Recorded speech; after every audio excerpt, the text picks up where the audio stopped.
проходит, идет на работу, и проходит мимо рыночка, небольшого маленького рыночка, и там бабушка такая маленькая, такая сморщенная бабулечка продает редис. Редис, пучок редис, написано, пучок редиса, там от руки 100 рублей. Такая маленькая, убогая, он подходит, просто дает 100 рублей, и редиску не берет, и идет дальше. И так каждый день. Вот на работу, с работы, по 100 рублей редис не берет. Месяц. И тут проходит месяц, он очередной раз дает 100 рублей, только идти, бабушка хватает его за руку, он говорит, бабуль, вы, наверное, хотите узнать, почему я вам 100 рублей даю, а редиску не беру. Она говорит, да мне похуй, с сегодняшнего дня 150 рублей редис.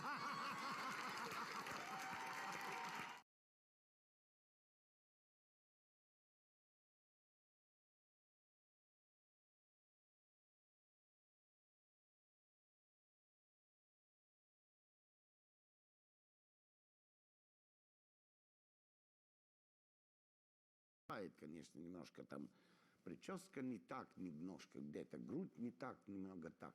Ну, но все равно я знаю американских женщин. Хоп, выпивает вискаря, француз наливает себе коньячку, говорит, согласен. Если говорить о тонкости... Она забавная история. Тоже мужчина приходит всегда, не к урологу, совсем. говорит, так и так, очень Но грустный. при этом все. Мне всего я 40 хотел лет, выпить за французских женщин.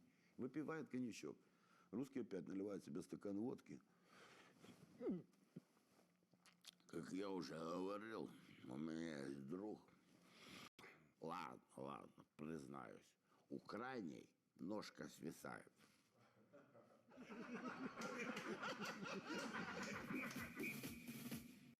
Молодая пара приехала на юг в брачное путешествие, значит, после свадьбы сразу же. Ну, сняли там какую-то комнатку у бабули, значит, в частном доме. Ну, и как заперлись, там день не выходит, неделю не выходит, бабушка уже беспокоится. Она стучит там, говорит, вы хоть там живы? Говорит, живы, бабушка. А может, есть хотите? Да нет, спасибо, бабушка, спасибо. Мы питаемся плодами нашей любви. А, понятно. Тогда у меня к вам одна просьба. Вы шкурки от ваших плодов за окно не выбрасывайте, а то гуси давятся.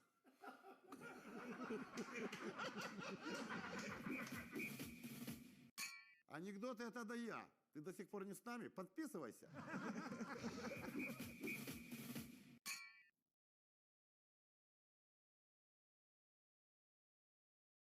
Сарочка у врача.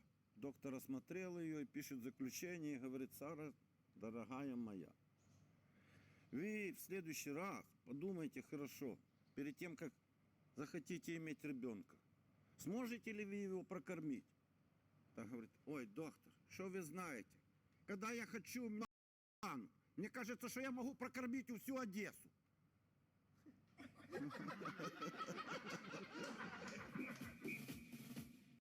Это в ресторан заходит мужик, знаешь, такой в прикиде, в шлем у него такой мотоциклетный, жирный такой. Кожаная курточка, штаны кожаные.